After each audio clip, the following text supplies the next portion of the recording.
دیکھو اللہ تعالیٰ نے جو ہمیں قرآن میں آیات بتائی ہیں یہ سب ہمیں اللہ کی طرف کھینچتی ہیں کہ ہم اللہ کے بن کے رہیں، جیسا جیسے اللہ کہہ رہا ہے ویسے کریں، اپنے عمل کو درست کریں۔ سورہ بقرہ میں اللہ کا ارشاد ہے لَيْسَ الْبِرَّ أَن تُوَلُّوا وُجُوهَكُمْ قِبَلَ الْمَشْرِقِ وَالْمَغْرِبِ وَلَكِنَّ الْبِرَّ مَنْ آمَنَ بِاللَّهِ وَالْيَوْمِ الْآخِرِ وَالْمَلَائِكَةِ وَالْكِتَابِ وَالنَّبِيِّينَ۔ فرمایا ادھر ادھر منہ کر لینا یہ کوئی نیکی نہیں ہے، اصل نیکی یہ کہ پہلے اپنا ایمان درست کرو اور پھر وَأَقَامَ الصَّلَاةَ وَآتَى الزَّكَاةَ وَالْمُوفُونَ بِعَهْدِهِمْ، نماز قائم کرو، زکوٰۃ دو، معاہدوں کی پابندی کرو، اور وَآتَى الْمَالَ عَلَى حُبِّهِ، صرف اللہ سے محبت کی بیس پر ذوی القربى، رشتہ داروں کو پیسے دو، رشتہ داروں کو پیسے دو، والیتامى، یتیموں کو دودھ کھلاؤ، یتیموں پہ خرچ کرو، والمساکین، مسکینوں کو کھلاؤ، وابن السبیل، مسافروں پر خرچ کرو، الو نہ بناؤ مسافر کو کہ اس کو کیا پتا یہاں کے ریٹ کا تو الو بناؤ، ایسا نہیں، مسافروں کا خیال کرو۔ تو یہ 4 قسم کے طبقے پر احسان کرو، اور نماز بھی قائم کرو، اور زکوٰۃ الگ سے دو، اور والصابرین فی البأساء والضراء، کوئی پریشانی آئے تو صبر کرو، چاہے وہ مالی پریشانی ہو، فی البأساء والضراء، جسمانی پریشانی، وحین الباس، اگر میدان جنگ میں لڑنا پڑے تو میدان جنگ میں صبر سے لڑو، اولئک الذین صدقوا، اللہ فرماتے ہیں جن لوگوں کی یہ صفات ہیں یہ ہیں سچے ایمان کے دعوے میں۔ ہم لوگوں نے اسلام کو بھی ایک، یعنی یوں سمجھیں کہ ایک فیشن ہوتا ہے نا، مختلف قسم کے موسموں میں مختلف قسم کی ایکٹیویٹیز ہوتی ہیں، محرم میں ہمارے ایک نئی قسم کی ایکٹیویٹیز ہوتی ہیں، ربیع الاول میں الگ قسم کے مسلمان بنے ہوتے ہیں ہم لوگ، ٹھیک ہے نا۔ تو یہ 2 مہینے خاص طور پر ایسے ہیں جس میں یہ 2 مہینے کی جتنی ہماری ایکٹیویٹیز ہیں وہ سب ہم اخفل طریقے سے گزارتے ہیں، جس طرح اللہ اس کے رسول نے بتایا اس طرح سے نہیں گزارتے۔ اسلام میں کسی کی یوم ولادت یا یوم شہادت یا یوم وفات اس کو کوئی اہمیت نہیں دی گئی ہے، اگر دی گئی ہوتی تو سب سے پہلے محمد صلی اللہ علیہ وسلم کا یوم وفات کا دن ایسا تھا کہ اس پہ ہمیں غم منانے کا حکم دیا جاتا، اور یوم ولادت ایسی تھی جس پہ ہمیں خوشی منانے کا حکم دیا جاتا، کہیں بھی نہیں ملتا۔ بعض حضرات یہ کہتے ہیں کہ آپ صلی اللہ علیہ وسلم کو خواب آیا تھا جس میں بتایا گیا کہ آپ کے نواسے حضرت حسین جو جنت کے سرداروں کے، جنت کے نوجوانوں کے سردار ہیں، ان کو آپ کی امت شہید کرے گی، تو آپ بلک بلک کے رونے لگے۔ اس سے بعض لوگ استدلال کرتے ہیں دیکھو غم حسین میں رونا چاہیے، تو یاد رکھو نبی صلی اللہ علیہ وسلم کو جب اطلاع ملی آپ کو غم ہو آپ روئے، تو جب بھی کوئی غم کسی کو پہنچتا ہے اس کی آنکھوں سے آنسو نکلنا یہ نیچرل ہے، تو ایسی خبر کو سن کے آپ کو رونا آ جائے تو یہ سنت ہے، اس میں کوئی حرج نہیں ہے۔ لیکن کیا ہر سال نبی صلی اللہ علیہ وسلم جس دن یہ خواب آیا تھا تو اگلے سال اسی تاریخ میں دوبارہ روئے، پھر اسی تاریخ میں دوبارہ روئے؟ بھائی جب غم کی خبر ملی تو روئے آپ صلی اللہ علیہ وسلم۔ حضرت جعفر طیار آپ کے چچا زاد بھائی، ان کی شہادت کی آپ کو اطلاع ملی تو بھی آپ کی آنکھوں سے آنسو جاری ہوئے، تو کیا اب حضرت جعفر کے غم میں رونا بھی سنت ہوگا؟ بولو نا بھائی۔ اگر آپ صلی اللہ علیہ وسلم حضرت عثمان کے دور میں زندہ ہوتے اور اس طرح بے دردی سے حضرت عثمان کو شہید کیا جاتا تو کیا آپ نہ روتے ہے بھائی؟ تو پھر حضرت عثمان کی یوم شہادت پہ رونا بھی کیا ہے؟ سنت ہونا چاہیے نا۔ حضرت عثمان کی شہادت کی نبی کو اطلاع ملی تھی، وہ جھوٹی افواہ تھی۔ صلح حدیبیہ کے موقع پر آپ صلی اللہ علیہ وسلم نے حضرت عثمان کو قاصد بنا کے بھیجا، اطلاع ملی کہ ان کو شہید کر دیا، آپ ایسا درد اور ایسا غضبناک ہوئے کہ آپ نے 1400 صحابہ سے موت پر بیعت کی۔ تو جب آپ کو سچی مچی کی اطلاع ملتی کہ واقعی ابھی تو افواہ تھی، یقین نہیں تھا، جب آپ صلی اللہ علیہ وسلم کو حقیقت میں اطلاع ملتی کہ آپ شہید ہو گئے تو کیا آپ نہ روتے؟ آپ صلی اللہ علیہ وسلم کو اپنی نواسی آپ کی گود میں تھی، اس کا انتقال ہوا، آپ کی آنکھوں سے آنسو جاری ہوئے۔ صحابہ نے کہا یا رسول اللہ آپ تو ہمیں صبر کی تلقین کرتے ہیں، آج آپ رو رہے ہیں، تو فرمائیے اللہ کی رحمت ہے، یہ تو اللہ کی رحمت ہے بھائی، اولاد ہے میری۔ تو کیا جب حضرت وہ جو آپ صلی اللہ علیہ وسلم کی نواسی کے انتقال کی تاریخ آئے گی تو ہم سب روئیں گے بیٹھ کے؟ بولو نا بھائی۔ تو کہاں کی کہاں لگا دیتے ہیں۔ دیکھو ہر بدعت کو جائز کرنے کے لیے نا کچھ دلیل ہر ایک کو مل جاتی ہے۔ تو میں بار بار کہتا ہوں جو شیعہ حضرات ہیں ان کا مسلک ہے، وہ تو صحابہ کو نہیں مانتے، تو ان کا جو مسلک ہے ان کو کرنے دیں، ان کے کام میں ٹانگ نہ اڑائیں، نہ ان سے بحث کریں، نہ ان کے کام میں ٹانگ اڑائیں۔ بولے بھائی آپ کا مسلک ہے آپ کریں۔ میں کہتا ہوں جو سنی لوگ ہیں جن کے اصول ہی الگ ہیں ان سے، وہ یہ سب کیوں کر رہے ہیں؟ بھائی یا تو ادھر ہو جاؤ، شیعہ بن جاؤ، کس نے روکا ہے؟ کوئی گورنمنٹ کی طرف سے پابندی تھوڑی ہے، کوئی پابندی نہیں ہے، آپ شیعہ بن جائے کوئی نہیں روکے گا آپ کو۔ کوئی شیعہ سنی بننا چاہے اسے کوئی نہیں روکتا، کوئی سنی شیعہ بننا چاہے اسے کوئی نہیں روکتا۔ لیکن جب آپ سنی ہیں تو پھر آپ کو ان اصولوں پہ چلنا پڑے گا جو اہل سنت والجماعت علماء نے بتائے ہیں. اہل سنت والجماعت کے ہاں رونا عبادت نہیں ہے. ہاں آپ نے کسی دن کربلا کا واقعہ سنا, چاہے محرم میں سنا, ربیع الاول میں سنا, حضرت حسین رضی اللہ تعالیٰ عنہ کی ایک جو دردناک شہادت کا واقعہ آپ نے سنا, آپ کو رونا آ گیا, تو یہ عین ایمان کی علامت. میرے بیان اب ویڈیو ریکارڈ ہوتے ہیں, پہلے ریکارڈ نہیں ہوتے تھے, آڈیو چلتے تھے.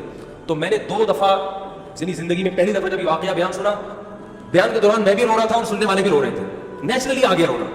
پھر دوبارہ میں نے یہ واقعہ بیان کیا, مجھے بھی رونا آ گیا اور سننے والوں کو بھی آ گیا. یہ نیچرل جو آ گیا.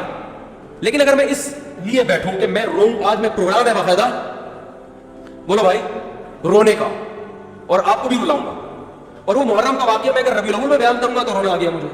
تو جو خود سے کسی کا واقعہ سن کے رونا آ جائے اس پہ پابندی نہیں ہے, بلکہ اہل بیت سے محبت کی علامت. لیکن یہ واقعہ جب ہم نے بیان کیا حضرت حسین کا تو مجھے رونا آیا, بالکل اسی طرح رونا جب حضرت عثمان کا واقعہ بیان کیا تو بھی آیا.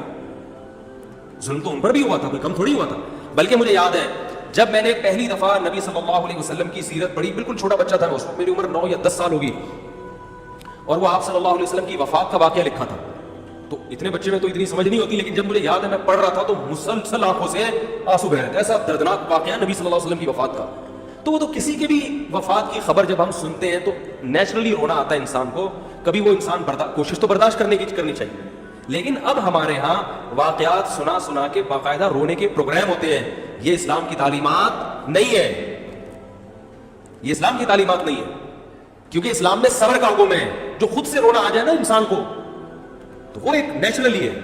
اور کربلا کا واقعہ صرف اس نیت سے بیان کرنا کہ تاکہ میں بھی رہوں آپ بھی رہوں, یہ غلط ہے. یہ اہل سنت والجماعت کے ہاں یہ اسلامی تعلیمات کے منافی ہے.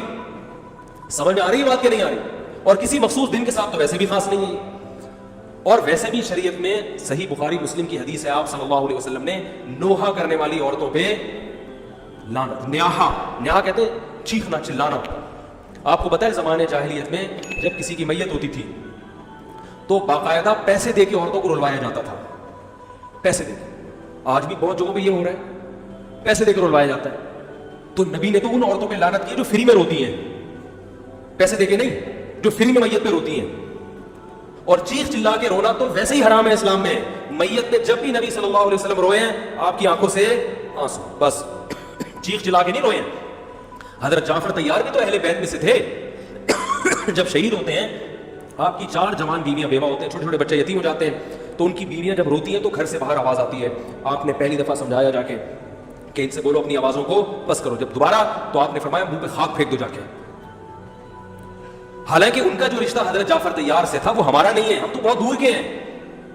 اہل بیت سے جو جتنا ان کی بیویوں کا رشتہ ہے اتنا تو ہمارا نہیں ہے نا.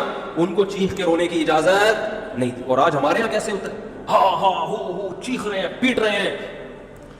گریبان چاک کرنا اسلام میں حرام ہے, روتے ہوئے گریبان چاک کرنا, اس پہ لعنت ہے نبی صلی اللہ علیہ وسلم کی. تو آج گریبان بھی چاک ہو رہے ہیں, رو بھی رہے ہیں, پیٹ بھی رہے ہیں. تو بھائی وہ شیعہ حضرات کا ایک مسلک ہے, ان کی رائے ہے, ان کو ان کی رائے پہ چلنے دو. آپ جو اہل سنت والجماعت کو فالو کرتے ہو تو یا تو ادھر ہو جاؤ یا ادھر ہو جاؤ, درمیان میلہ لٹکو. درمیانی آدمی کہیں کبھی نہیں ہوتا. درمیان کی جو جنس ہے وہ کہیں کی ہوتی ہے. وہ بیچارہ نہ مرد سے شادی کر سکتا ہے نہ عورت سے. وہ کہتا ہے یا اللہ اگر مجھے آپشن دیتا یا تو ادھر کر دیتا, یا وہ تو ایک اللہ نے آزمائش بنا دی اس کو بیچارے کو, وہ آزمائش ہے, اسی آزمائش پہ اس کو قیامت کے دن اجر ملے گا. لیکن اپنے اختیار سے انسان بیچ کا بننے کی کوشش کرے یہ ٹھیک نہیں ہوتا. اپنے اختیار سے یا تو شیعہ بن جاؤ یا پورے سنی بن جاؤ. تو اہل سنت حدیث کی کتابوں کو فالو کرتے ہیں, اور جو ہماری بخاری مسلم ہے شیعہ حضرات نہیں مانتے ان کتابوں کو, وہ نہیں فالو کرتے ان کو. تو ہم تو ان کو فالو کرتے ہیں. اگر آپ کہتے ہیں میں نہیں مانتا ان حدیثوں کو تو پھر بہت ساری چیزیں اور بھی ہیں وہ بھی چھوڑ دو. پھر آپ سمجھ میں آ رہی ہے بات, پھر وہ بھی چھوڑ دو. تو ہم تو ان کتابوں کو فالو کرتے ہیں. ہمارے نبی صلی اللہ علیہ وسلم کے احکام ہے میت پہ رونا پیٹنا منع. جب حضرت حسین رضی اللہ تعالی عنہ کا قتل ہوا ہے کربلا میں, اور یقیناً یہ بہت بڑا بدترین ظلم تھا تاریخ کا, تو حضرت جو آپ کے اہل بیت جو باقی بچ گئے تھے ان کا کیا ری ایکشن تھا, جو صحیح اسناد سے جو چیزیں ثابت ہیں ان کا کیا ری ایکٹ تھا. کیا امام زین العابدین نے اس طرح سے لوہے کیے تھے کہ آپ نے سینوں کو پیٹا تھا؟ انہوں نے صبر کیا تھا انہوں نے. اور یہی اہل بیت کی شان تھی. تبھی تو قرآن کے الفاظ کیا ہیں کہ نیکی صرف یہ نہیں ادھر ادھر منہ کر کے نمازیں پڑھ لو, بلکہ وہ صابرین فی البأساء, جو پریشانیوں کے وقت کیا کرتے ہیں, صبر. تو ہماری نظر میں حضرت حسین کا قتل بھی ایک بہت بڑی ٹینشن, بہت بڑی پریشانی, مگر اس پر ہمیں صبر کا حکم ہے. اگر ہمارے اندر انتقام کی طاقت ہوتی ہے تو انتقام لے لیتے ہم, جو بھی قاتلان حسین تھے ہمیں پتہ چلتا کہ یہ ہے، ہم انتقام لیتے ان سے. اگر انتقام نہیں لے وہ تو چلے گئے دنیا سے اپنے ٹھکانوں کو، جس نے جہنم رسید ہونا تھا وہ تو جہنم رسید ہو چکا ہے. اور اللہ نے حضرت حسین رضی اللہ تعالیٰ عنہ کو شہادت کی برکت سے جنت کے جوانوں کا سردار بنا دیا ہے. تو جس کا جو ٹھکانہ تھا، جس ملعون نے جہاں جانا تھا وہ چلا گیا. اب قرآن کیا کہہ رہا ہے؟ تلک امۃ قد خلت، جہاں بھی قرآن ایسے واقعات بیان کرتے ہیں، یہ قوم تھی جو گزر گئی، لہا ما کسبت، جس نے جو کیا اس کا بدلہ ملے گا، ولکم ما کسبتم، اب تمہارے اعمال اللہ دیکھے گا. اعمال کا مطلب دیکھے گا جن چیزوں کو اللہ نے حلال کیا تم اس پر عمل کرتے ہو، جن چیزوں کو حرام قرار دیا اس سے بچتے ہو کہ نہیں بچتے، یہ چیزیں دیکھی جائیں گی. تو محرم کی ایک الگ، ہمیں محرم نبی صلی اللہ علیہ وسلم کی زندگی میں ہمیشہ آیا ہے، اس میں کیا احکام ہے. محرم میں آپ نے نکاح بھی کیا ہے، محرم منحوس نہیں ہے، محرم تو اشہر حرم میں سے ہے، برکت والا مہینہ ہے، اس میں جو کام کیا جائے گا اس میں برکت ہوگی. اس میں شادی بیاہ کریں گے اس میں انشاءاللہ برکت ہوگی، اس میں کوئی اور عبادت کریں گے اس میں برکت. نبی صلی اللہ علیہ وسلم نے محرم کی الگ فضیلت بیان کی کہ اس میں عبادت کا ثواب، محرم کے روزوں کا ثواب عام مہینوں سے زیادہ ہے. تو یہ سب ہماری شریعت کی تعلیمات ہیں.